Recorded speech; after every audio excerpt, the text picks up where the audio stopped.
उनके लिए रात को भी मुरली चलती थी, रात्रि क्लास होती थी। तो ये रात्रि क्लास है। बाबा सबको रात को क्लास कराते थे, सबकी राज्य कुर्सी पूछते थे सब ठीक ठाक हैं, और फिर उसके बाद सबको टोली खिलाते थे, हैं, टोली बोली माना प्रसाद, और फिर उसके बाद गुड नाइट होती थी सबकी। तो ये रात्रि क्लास है। बच्चों को समझाया गया है और धर्म स्थापक कोई सभी का कल्याण नहीं कर सकते, वह आते हैं सभी को ले आते हैं। जो लिबरेट कर गाइड करते हैं उनका ही गायन है, वह भारत में ही आती है। तो भारत सभी से ऊंच देश ठहरा, भारत की बहुत महिमा करनी है। भारत की बाबा कहता बच्चे बहुत महिमा करनी है। क्यों महिमा करनी है? क्योंकि भारत क्या है? परम पिता परमात्मा का बर्थ प्लेस है। भगवान का देखो जो अवतार हुआ वो भारत में, 33 कोटि जो देवी देवताएं हुए वो भी भारत में हुए। राम का जन्म, कृष्ण का जन्म हुआ, सबका भारत में हुआ। तो भारत कितना महान है, भारत देवभूमि है। तो खास भारत में योग सीखने के लिए विदेशी भी आते हैं। कहते हैं कि अगर सच्ची शांति चाहिए, सुख चाहिए तो भारत में चलो, भारत में मिलेगा। तो भारत है पुण्य भूमि। तो भारत की बहुत महिमा करनी है। बाप आकर सर्व की सदगति करते हैं, तभी शांति होती है। विश्व में शांति थी सृष्टि के आदि में। स्वर्ग में एक धर्म था, जब धरती पर स्वर्ग था तो बाबा कहता जानते हो एक धर्म था। अभी तो अनेक धर्म है। बाप आकर शांति स्थापन करते हैं, कल पहले मिशन करते हैं। और तुम बच्चों को ज्ञान मिला है तो विचार सागर मंथन चलता है। तुम्हें ज्ञान मिला है तो बाबा कहते बच्चे विचार सागर मंथन चलता है, और कोई का चलता ही नहीं है। यह भी तुम समझते हो। देह अभिमान के कारण देह कोई पूजते हैं। आज इस कलयुग में देह अभिमान के कारण क्या करते? देह कोई पूजते हैं, पूजा होती है। आत्मा पुनर्जन्म तो जरूर यहाँ ही लेगी ना। अभी तुम समझते हो पावन तो एक ही है, बाप ही गुप्त ज्ञान देते हैं जिससे सभी की सदगति हो जाती है। बाकी हनुमान व गणेश आदि जैसे कोई होते ही नहीं। इन सभी को कहा जाता है पुजारी। अच्छा, रूहानी बच्चों प्रति रूहानी बाप व दादा का याद प्यार, गुड नाइट। रूहानी बच्चों को रूहानी बाप की नमस्ते। हम रूहानी बच्चों की रूहानी बाप दादा को याद प्यार, गुड नाइट, नमस्ते नमस्ते। ओम शांति। धारणा के लिए मुख्य सार सुनेंगे। सजाओं से बचने के लिए देह के सर्व संबंधों से बुद्धि योग निकाल एक बाप से बुद्धि योग जोड़ना है।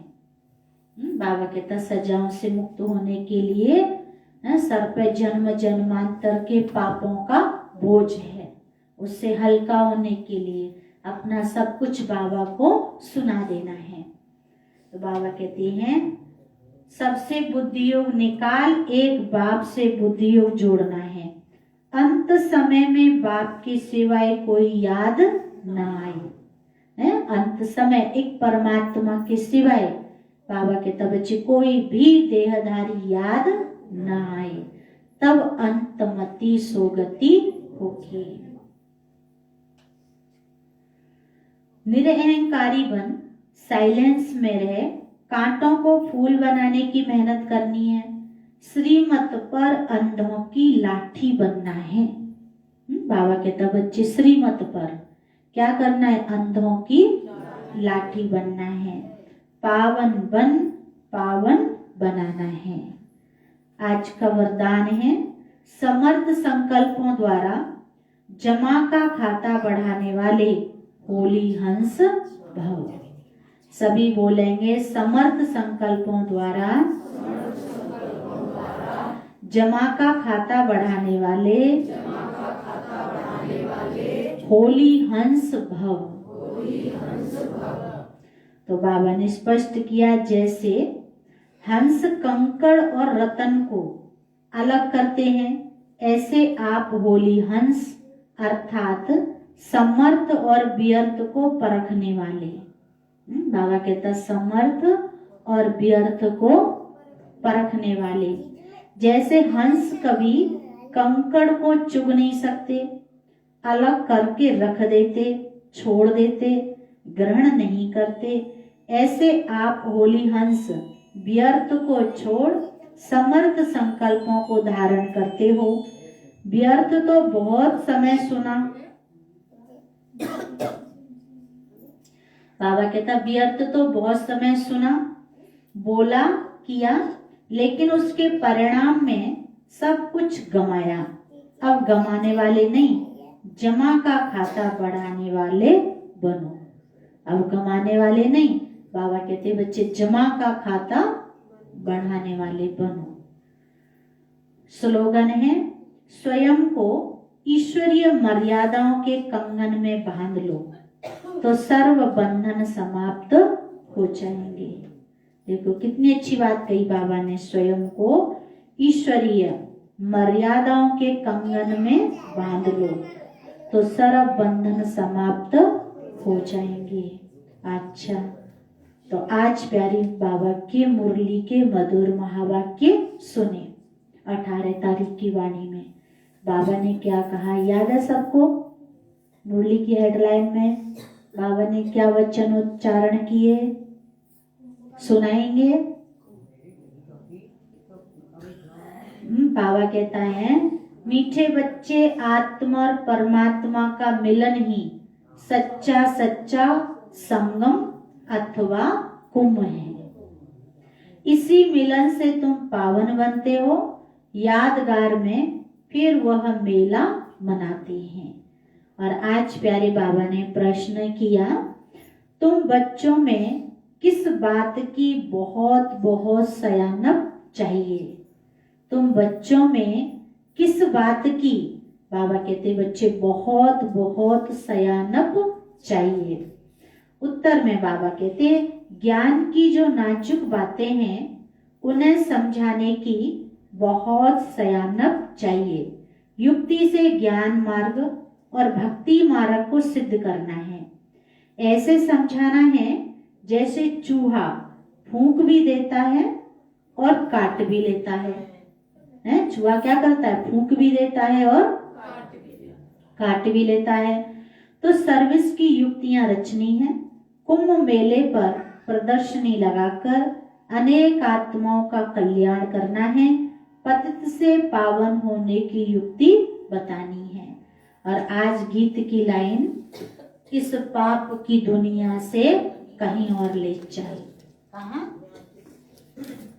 जहां मेरे मन को सुख चैन मिले, चित्त को चैन मिले, प्रभु तू ऐसी दुनिया में हमें ले चल।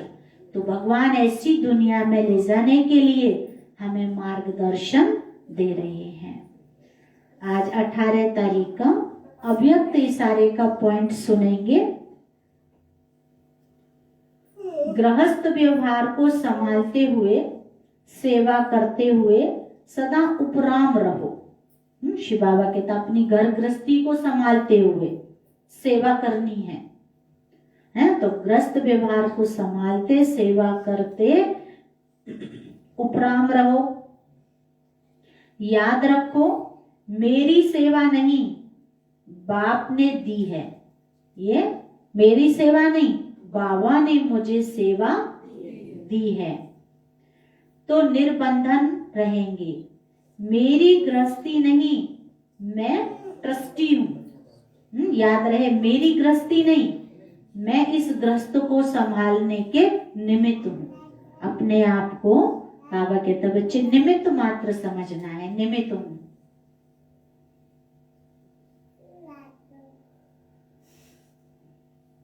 तो जब हम ये समझेंगे कि मैं निमित्त हूं, ट्रस्टी हूं, तो बंधन मुक्त हूं। ऐसी प्रैक्टिस करो। सूक्ष्म मोह की रस्सियों से भी मुक्त, नष्टो मोहा स्मृति स्वरूप बनो। नष्टो मोहा हमारी गीता का सार है। नष्टो मोहा स्मृति लब्धा, कि जब तक मोह को नष्ट नहीं करेंगे, मोह को खत्म नहीं करेंगे, तब तक मन हमारा टिकेगा नहीं, लगेगा नहीं उसमें। और एक दिन तो सबको छोड़ना ही पड़ता है, जब सब हमें अपने से दूर करें फिर छोड़ा तो कौन सी बड़ी बात है। रहना तो सबके बीच में ही है, ये नहीं कि नहीं रहना है। केवल मन, अपना मन ऐसे रहे जैसे कमल।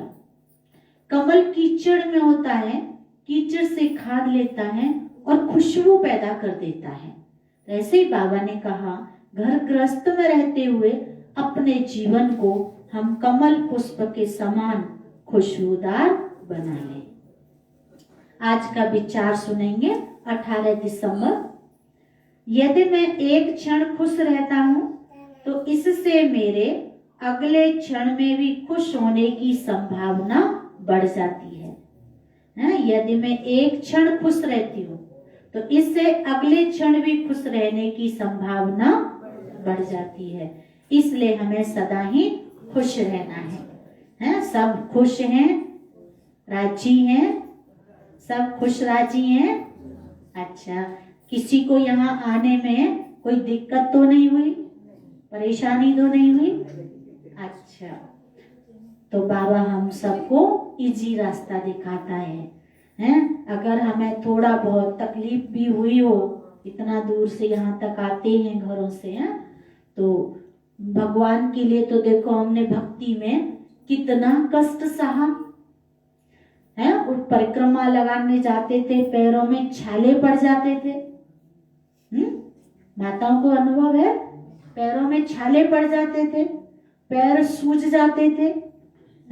और व्रत करते हैं तो देखो, उपवास व्रत करते हैं, नवरात्रे 9 दिन हमने व्रत किए, कितना शरीर को कष्ट दिया। लेकिन यहाँ बाबा ने हमें सिखाया कि बच्चे, तुम्हें इस शरीर को कष्ट नहीं देना है, साधना करनी है। लेकिन कष्ट नहीं, साधना तो करनी, लेकिन हट क्रिया नहीं कि एक पैर पे खड़े होना, समाधि लगाना, श्वास बंद करना, ये करना नहीं। बाबा ने हमें कहा, बच्चे तुम्हें सहज राजयोगी बनना है, तुम्हें कर्म योगी बनना है। कर्म करते भी अपना मन का तार, मन की डोरी उसके साथ हमें जोड़ के रखनी है। तो आज तक हम उसको कहते ईश्वर, भगवान, है ना, वाहेगुरु, अल्लाह। लेकिन यहाँ बाबा ने कहा, दूर दूर से तुम अनेक नामों से पुकारते चले आए, लेकिन अब मेरे साथ तुम अपना संबंध जोड़ लो। बाबा ने हमें संबंध जोड़ना सिखाया। अब संबंध जो होता है, जैसे घर में बेटा है, बेटी है, पति है, जो भी है, बहू है, तो क्या उनके सामने हम आंख बंद करके थोड़ी बैठते हैं? बैठेंगे क्या?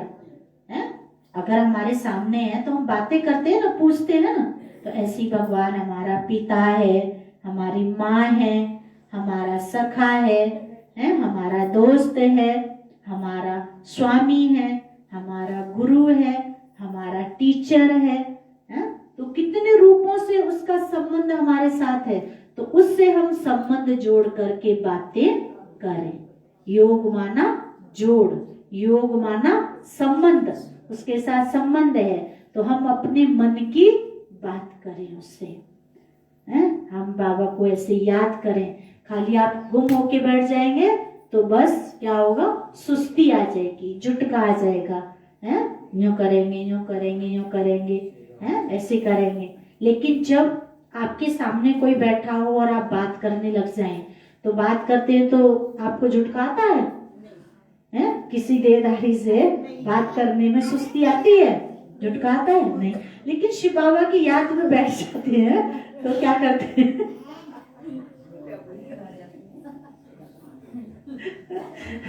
शिव बाबा की याद में बैठ जाते तो क्या करते हैं?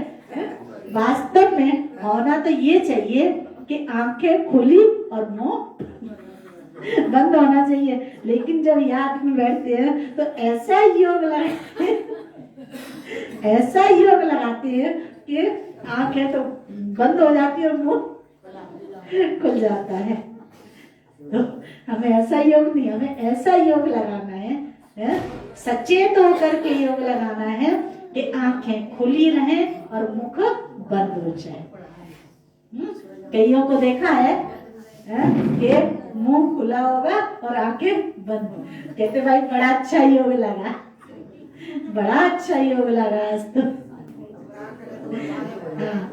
तो अब माया से कह दो, टाटा बाय बाय कर दो, हम कमजोर हो जाते हैं तो दूसरा हमारे पर हावी हो जाता है। अगर हम खुद शक्तिशाली रहेंगे, है ना, तो कोई आकर के हमारे पर चढ़ाई करेगा क्या? नहीं कर सकता है। तो हमारे अंदर कमजोरी आ जाती है, कहीं ना कहीं कमजोरी आ जाती है, तब सुस्ती आती है। अगर कमजोरी नहीं तो अभी हमने आपको एक फॉर्मूला बताया कि हमारे सामने कोई बैठा हो, हम किसी से बात कर रहे हो उसके सामने, तो सुस्ती आती है? नहीं आती, ना आंखें बंद होती हैं, ना आलस आता, ना सुस्ती आती। तो माना एक देहधारी से हमारा इतना लगाव होता है, इतना अटैचमेंट होता है, कुछ भी नहीं। तो इसका मतलब हमारा भगवान के साथ इतना लगाव नहीं है, इतना अटैचमेंट नहीं है, तो उसके साथ हमें ऐसा ही संबंध जोड़ना है जैसे हम देहधारियों के साथ जोड़ के रखते हैं। अच्छा, अब हम प्यारे बाबा को भोग स्वीकार कराएंगे सभी मिलकर के। और अभी अगले महीने 18 जनवरी होगी, 18 जनवरी ब्रह्मा बाबा का स्मृति दिवस होगा, पुण्यतिथि होगी। ब्रह्मा बाबा ने शरीर छोड़ा था 18 जनवरी 1969 को, है। तो हम अगले महीने सबके लिए ब्रह्मा भोजन होगा और योग भट्टी होगी। तो सभी अपने घर से जितना जल्दी आ सकते हैं उतना जल्दी आना, और खास योग भट्टी करना, माना इस वातावरण को ऐसा वातावरण बनाना जैसे कि महसूस हो कि सूक्ष्म वतन यही है, सूक्ष्म वतन बन जाए और सब फरिश्ते बन जाएं। तो ऐसा हम सब योग भट्टी, देखो भजन जो गाना है, कीर्तन करना है, तो भजन कीर्तन तो घर में भी कर लेते हैं, हम सत्संग कराने के लिए गांव में जाते हैं वहां भी कर लेते हैं, सब जगह हो जाता है। लेकिन जो बाबा ने बताया कि योग से पाप नाश होते हैं, योग से निरोगी काया बनती है, योग से आयु बढ़ती है, योग से विकार विनाश होते हैं, योग से खुशबूदार फूल बनते हैं, योग लगाने से मन को शांति मिलती है, योग लगाने से मन को खुशी मिलती है, योग लगाने से कितने फायदे हैं, तो योग लगाना चाहिए या नहीं? लगाना चाहिए ना। तो बस मुझे अब ऐसे ही संकल्प आया कि कम से कम महीने में एक दिन 18 तारीख को, हर महीने हमारे ब्रह्मा बाबा की पुण्यतिथि होती है 18 तारीख, तो हम हर महीने, जैसे कि कई लोगों का होता है संक्रांत उठा लेते हैं, हम सत्संग करने के लिए कई जगह जाते हैं, 14 तारीख का लोग संक्रांत उठाते हैं, हर महीना 14 तारीख को सत्संग रखते हैं अपने घरों में, है ना। ऐसे ही हमारे ब्रह्मा बाबा की 18 तारीख है, तो हम हर महीने अपने ब्रह्मा बाबा की स्मृति में 18 तारीख मनाते हैं। तो यहाँ अपना बाबा का संगठन होता है, सत्संग रखते हैं, तो सबको कोशिश करनी है, बहुत ही कहीं इमरजेंसी हो और नहीं आ पाए वो अलग बात है, लेकिन सब याद रखा करो कि मुझे 18 तारीख को आश्रम पे आना, ठीक है? सभी आएंगे ना। और आज एक भाई जी आने वाले थे नोएडा से, तो उनसे हमारी कई दिन पहले बात हो गई थी, तो उन्होंने कहा था कि बहन जी मैं योग भट्टी कराने के लिए आऊंगा। हमने सबको बोल दिया था, कहीं कहीं बोल दिया था और कहीं कहीं नहीं भी बोला था, है ना। तो फिर उनका अचानक रात को मैसेज आया कि दीदी मैं योग भट्टी कराने के लिए नहीं आ पा रहा हूँ, सॉरी, और मेरे पिताजी की ऐसे लौकिक पिताजी हैं, तबीयत खराब होगी और मैं कहीं वहां जा रहा हूँ, गाँव निकल रहा हूँ, तो नहीं आ पा रहा। तो ठीक है, अब नहीं आ रहे तो क्या कर सकते हैं। फिर हमने किसी और भाइयों से कहा, 2 जने से और कहा, तो एक भाई साहब ने एक बार एक अनिल भाई साहब आए थे पंजाब से, चंडीगढ़ से हमारे यहाँ, तो उन भाई साहब ने कह दिया था कि मैं आ जाऊंगा, लेकिन कुछ ऐसा हुआ कि वो भी नहीं आ पाए। फिर एक तीसरे भाई को बोला तो फिर वो भी नहीं। हमने कही चलो बाबा को मंजूर ही नहीं है। हाँ, लास्ट हमने बस सोच लिया कि बाबा को किसी का आना मंजूर नहीं है इसलिए। लेकिन आज फिर उस भाई का 10 बजे फोन आया कि अभी मैं आ सकता हूँ। तो मैंने कि 10 बजे नोएडा से यहाँ कैसे आ सकते हैं, और उनके पास अपना व्हीकल नहीं था, बाहर की बस से आना था। तो फिर हमने कहा कि अब तो आप नहीं पहुंच पाएंगे, इतना कब तक वेट करेंगे सब जने हैं। हमने कि आगे कभी देख लेना, बस से मुश्किल हो, फिर 1 बजे आते तो क्या कर लेते, फिर आप सब लोग कब तक इंतजार करते। और 1 बजे आके मान लो वो 1 घंटा 2 घंटा जो भी आपको सुनाते, तो फिर 1-2 घंटा बैठना भी मुश्किल पड़ जाता ना सबका। पर जो योग होता है वो सवेरे सवेरे अच्छा होता है, रिलैक्स होते हैं मॉर्निंग में जितना होता है। इसीलिए अब फिर कभी आएंगे आगे नेक्स्ट भाई जी। तो ऐसे आज प्रोग्राम रहा तो किसी के संकल्प न चले, इसलिए हमने सबको बताया। ठीक है, अब सब जने हम बाबा का भोग स्वीकार कराएंगे। आज हमने योग भट्टी की थी 1 घंटे, तो सबको तिलक लगाया था, और जो रह गए तिलक जिनको नहीं लगा है तो वो भोग के बाद में हमारे पास आएंगे, उनको हम जल भी देंगे और भोग तिलक लगा देंगे। ओम शांति।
समंदर के उस पार।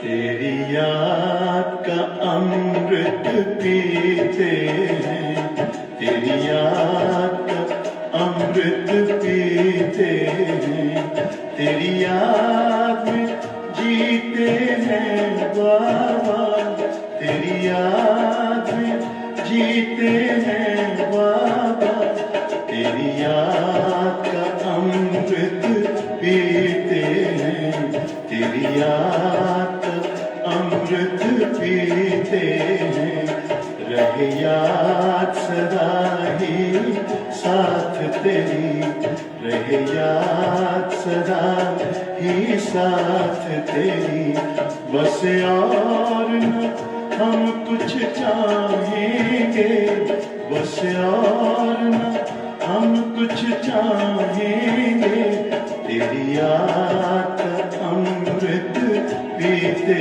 हैं, तेरी याद का अमृत पीते हैं।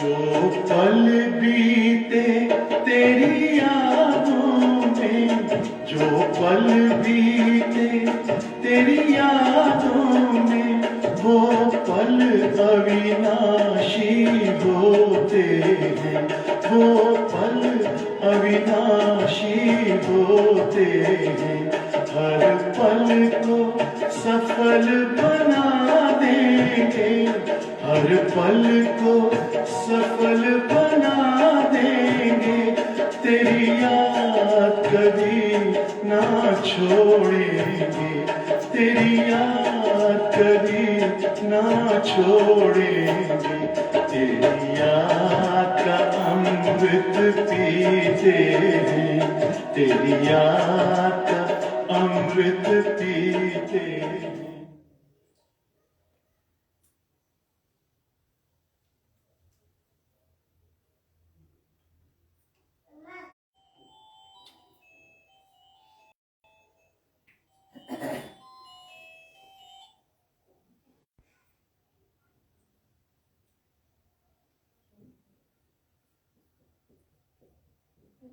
सभी ओम की ध्वनि लगाएंगे।